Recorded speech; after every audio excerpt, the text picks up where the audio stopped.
And welcome back, ladies and gentlemen, to Giangelo's, where we are joined at this time by the right-legged booter, the double nickel himself, Luke Starkey! Luke! Listen, it's something when I can hear that coming through my headphones during the game. That's got to be exciting for you to be trotting off after you boot those bad boys, those pigskins through the uprights, time after time after time. What's it like for you, Luke? I mean, it feels good to have a lot of support. I mean, I hear my mom every time. You hear your mom? Does that chant, yeah.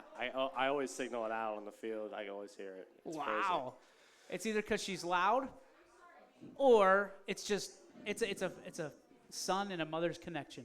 I like to believe that. Both. I'd say it's both. It's both. Yeah. She's loud too. Okay, I tried to help you out. Appreciate it. Okay, so first thing I want to talk to you about, we've known each other for a very long time. Obviously, you've come up through here. You've done a ton of these. Your brother's done a ton of these. Drew's going to do a ton of these. For you, one of the most selfless moves I've seen in all of my days, in all of sports, was the day that you said, I don't want the ball necessarily. I want what's best for the team. Can we get some love for that? I mean, that's unbelievable. As someone who always dreamt, listen, you sit there and you wear the 55 now. That's all I ever got to wear was those big numbers. Even kicking, they're like, no, Chubby, here's this. You're never touching the ball. For someone that has all the talent to do that, in your mind, what did you go through in order to come to that conclusion to be the ultimate team guy? I don't know. I just want what's best for the team. When I played like H-back, wing-back. I didn't really – I mean, when I carried the ball, I think I ran the ball good, but – I didn't carry the ball that much. I was more of a blocker, so like I think that carries into my move to guard. But yeah, I just want what's best for the team, and I think it's a good spot for me. I mean, yeah, I'd say it works out well for you, but nobody that you play against. I can tell you that for sure, because the one question on this team going into this year was who's going to replace big number 51, Gus Valentine. And when I'm talking to your coaches in the offseason, they go, well, it's going to be Luke Starkey. I was like, oh, this is interesting. This is real. And then we're talking about, hey, who are going to be the dynamic players? Luke Starkey. He's worked he's put on weight. He's done all this. He's like jumping out of the weight room in the squat rack. For you, how much focus and how much determination, dedication did it take for you to kind of flip the switch? I know you said you blocked a lot as a receiver and as a back, but to be blocking wideouts is a little bit different than to be knocking middle linebackers out of Rominger Stadium. I mean, it took a lot. I had to bulk up a lot. I had to go to the weight room every day. I honestly don't think I missed a single day in the weight room this off season, but it's important. It's important. But I heard you move. You didn't leave any weight for anybody else in that weight room. Is basically what I was told. For you, I mean, to be dedicating yourself your senior year, right? It's the year that everybody looks forward to, and to make that move and to kind of reinvent yourself, that's incredible. So, I mean, what has it been like for you? Mentally tough. I mean, obviously when you're looking at you're 5 weeks in at this point, and you're the guy that everybody watches. I mean, Sam Bellino does the broadcast with us, and he goes, watch 55, watch 55, watch 55. Where you go, the ball goes with you. So without touching the ball, you're still making a huge impact on the game. How fun is it to watch tape? I don't know. It's definitely fun. I can see Dad smiling. He loves watching your tape. I mean, I make lots of mistakes still, but I think I block people hard, and sometimes I get them on the ground. I mean, that's the goal, so, yeah. Did you get to pick 55? Yeah, I did. Okay, and was there any purpose to it, or it was just because it was open? I don't know. I just think it's a good number for a guard / middle linebacker. Well, so. If it ends up like Tristan's jersey, you can always flip it around and it's 22, and you can get that ball again, right? Yeah, so definitely. Hopefully that seamstress is out there. Whenever it gets ripped, you can just flip her around. For you, what I thought was very interesting. This is, and I don't know if everybody knows this, but Jake wears the number 28. Then you wear the number 28. And now somebody else you know that's pretty close in your household wears number 28. For the Starkeys, everybody's touched that jersey.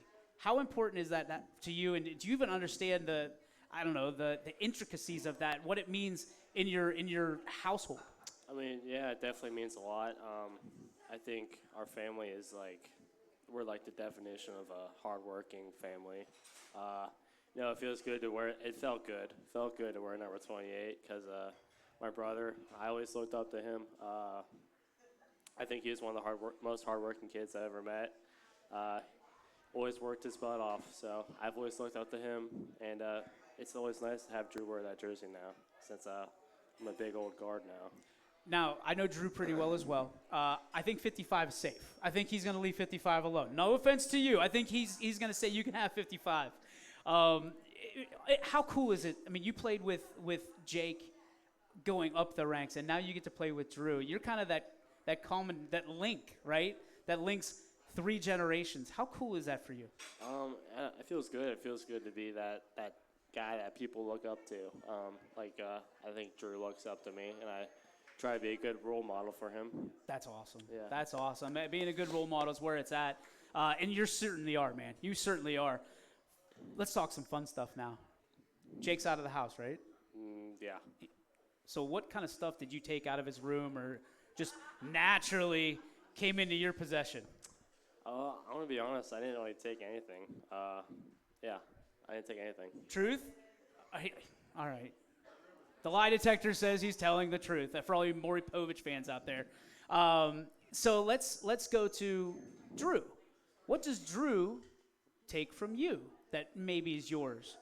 I mean, sometimes he takes my clothes, but I mean they don't. He's not fitting into these anymore. Well, they look like your dad's clothes on him probably if he wears your stuff anymore. Yeah. You're huge, chiseled. Okay, so we were talking to Coach Rock, and we were trying to get it out of him, but he, as he usually does, plays it close to the vest. I may or may not have alluded to on Friday night that your 42-yard field goal was probably good from 55 yards. So the question to you is, nobody watches this. They're all eating. Don't worry about this. Coach Rock isn't here. He'll never hear it. How far can you kick a field goal confidently and put 3 points on the board for the Raiders? It's a hard one. I'd say confidently. Confidently. Okay. If you say an extra point and cop out, we're done. Let's go with 53, 52. 53 yards! Okay. So if 53 is your fringe, the game's on the line, right? Obviously you want your offense on the field at all times, but if there's 1 second left and we're going to overtime if we don't kick this in, he puts you on the field for a game-winning field goal from the Raider logo at the 50. Can you put it in? Are you confident trotting out there? I know Raider Nation's confident. From the 50? That's from the like a 65-yard field goal. That's an NFL record. It's an NFL record. Hey, they don't have Luke Starkey. We do. You kicking? Do I kick it? Would you kick it if they said, double nickel, field goal, let's go? You going? I'd try my best. Attaboy, that's all we want. And your best is better than anybody else, buddy. All right, let's take it off the field. We've always talked about role models. We know your parents mean a hell of a lot to you. Sorry.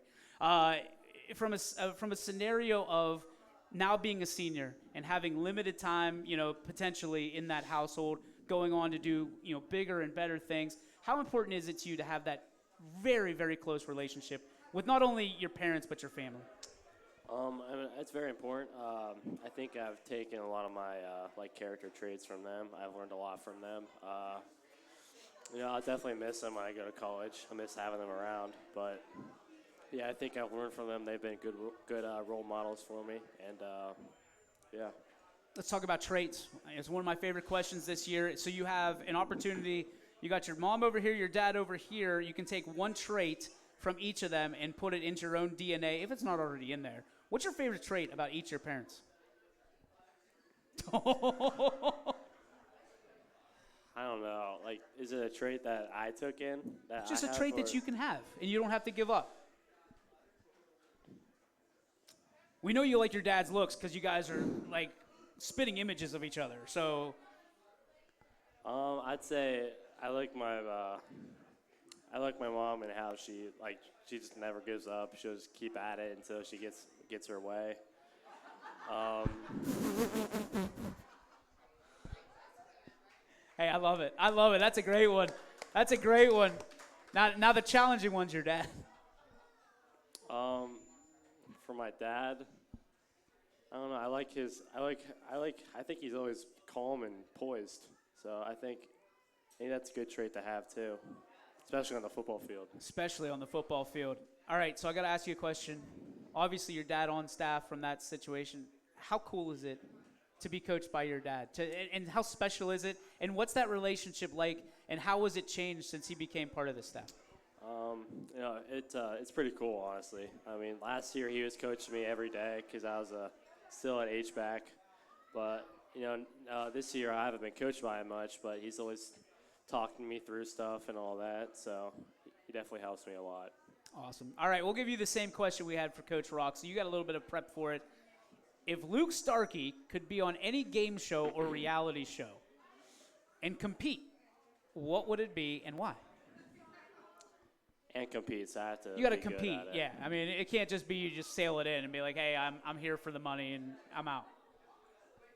I like Jeopardy. Jeopardy! Okay. I mean, I would probably get killed, but What would be, like, if you saw it on the board, I don't know what they call them, the subject, whatever they call it, what would be your subject that you're sitting there and you're like, all right, I'm owning these two fools? I don't know. I've always seen those videos of Jeopardy where there's the guys, there's like a football category, and none of them know any of the answers to them. So I think that would be a good one Football. for me. Yeah. Shocker, Luke Starkey Yeah. knows football. Sounds like a subject title to me. Ladies and gentlemen, number 55, the senior Luke Starkey. Luke.